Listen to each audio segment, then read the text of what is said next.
जी नमस्कार, मैं Indresh Mishra diamond public high school Panna ideal Sanskrit teaching में आपका स्वागत है। बच्चों, आज हम षष्ठः पाठः यशः शरीरम का अभ्यास कार्य देखेंगे। बच्चों, आप चैनल को सब्सक्राइब करें, वीडियो को लाइक करें और अपना कोर्स समय से प्रत्येक वीडियो को देख करके पूरा करें। हिंदी अनुवाद अवश्य सुने चैप्टर का, साथ में अभ्यास कार्य देख करके पूरा करें। आपको जो वीडियो में समझ में नहीं आते हैं, शब्द कम अच्छे से दिखते हैं, लाइनें कम साफ समझ में आती हैं, उसके लिए आपको ये पिक निकाल के ग्रुप में हम सेंड कर देते हैं। और पिक जिससे डिस्टर्ब हो जाए या मिस हो जाए उसको YouTube में ही कमेंट्स कर देना है। वहाँ पर आपको कमेंट्स में ही हम जो भी आपको समस्या होगी, जिस क्वेश्चन में कम अच्छे से दिखेगा उसको कमेंट्स में ही रिप्लाई कर देंगे। तो चलते हैं, देखते हैं पहला प्रश्न एक पदेन का क्या है। तो सर्वप्रथम एक पदेन प्रश्न का नंबर का है, मार्कंडेय नाम ऋषि कुत्र वसति स्म। मार्कंडेय नाम के ऋषि कहाँ रहते थे? गंगा तीरे, गंगा नदी के किनारे। वासुदेवः कस्य प्रिय शिष्यः आसीत्। वासुदेव किसका प्रिय शिष्य था? मार्कंडेयस्य, मार्कंडेय ऋषि का। वासुदेवः प्रथमं कस्य गृहं प्रति प्रस्थितः। वासुदेव सर्वप्रथम किसके घर गया? देवराजस्य प्रति, देवराज के घर की ओर। रामदेवः कस्मिन् ग्रामे वसति स्म। रामदेव किस ग्राम में रहते थे? रामनाथपुरम। अगला प्रश्न है, जनाः प्रतिदिनं कम स्मरन्ति स्म। लोग प्रतिदिन किनको याद करते थे? रामदेवम, रामदेव को। इसके पश्चात प्रश्न क्रमांक दूसरा है जो एक वाक्यन प्रश्न है, उसमें कः मृतो अपि जीवति, अर्थात कौन मरने के बाद भी जीवित होता है?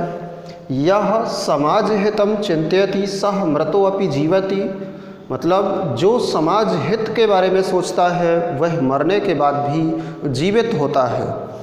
कह जीवन अपि मृतः एव, कौन जीवित होते हुए भी मृत्यु हुए के समान होता है? यह स्वार्थ मात्रम चिंतयति सह तो जीवन अपि मृतः एव, जो स्वार्थ मात्र को सोचता है वह जीवित होते हुए भी मरे हुए के समान होता है। अगला प्रश्न है, देवालये किम प्रचलति स्म। देवालय में क्या चल रहा था? तो देवालये प्रसादत्वेन भोजन वितरणम प्रचलति स्म। देवालय में प्रसाद के रूप में भोजन वितरण चल रहा था। अगला प्रश्न, जलम दत्वा माता किम अपृच्छत। जल देते हुए माता ने क्या पूछा? जलम दत्वा माता अपृच्छत भवता कुत्र गम्यते। जल देने के पश्चात माँ ने पूछा, आप कहाँ जा रहे हैं? अगला प्रश्न है, भोजन परिवेश का किम कृतवन्तः। उत्तर है इसका, भोजन परिवेश का किम कृतवन्तः, अर्थात भोजन परोसने वाले ने क्या किया। आंसर है इसका, भोजन परिवेश का वासुदेवाय अन्नम पायसादिकम न परिविष्टवन्तः, अर्थात भोजन परोसने वाले ने वासुदेव के लिए खाना, खीर इत्यादि नहीं परोसा। इस प्रकार से ये एक वाक्यन प्रश्नों के उत्तर थे।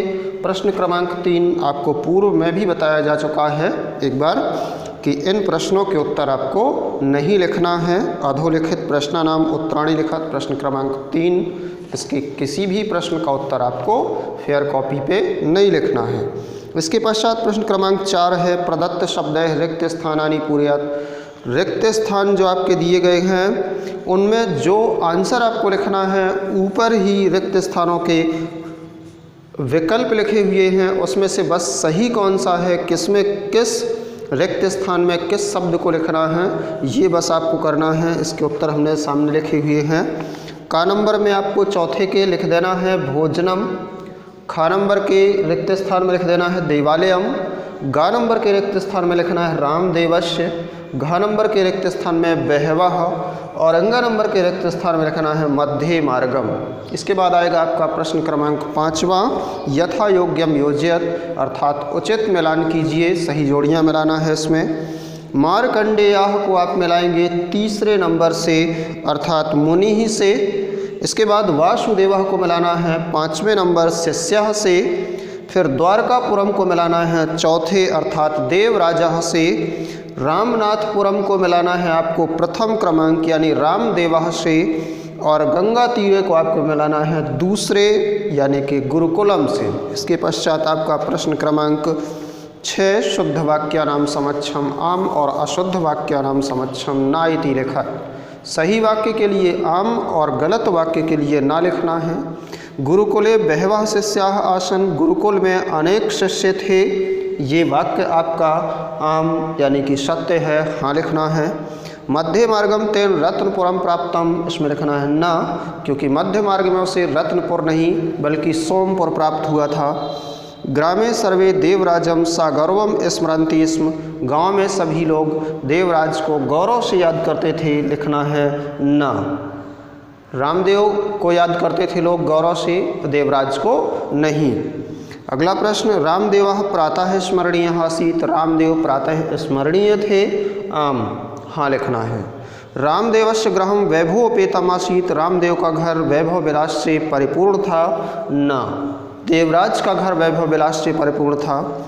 7वां प्रश्न क्रमांक, अधोलिखित पदानां मूल पदम विभक्ति वचनम च लिखत, नीचे लिखे हुए शब्दों के मूल पद विभक्ति और वचन लिखिए। सबसे पहले का नंबर में कूपात, कूपात का मूल पद लिखना है आपको कूप, पंचमी एक वचन।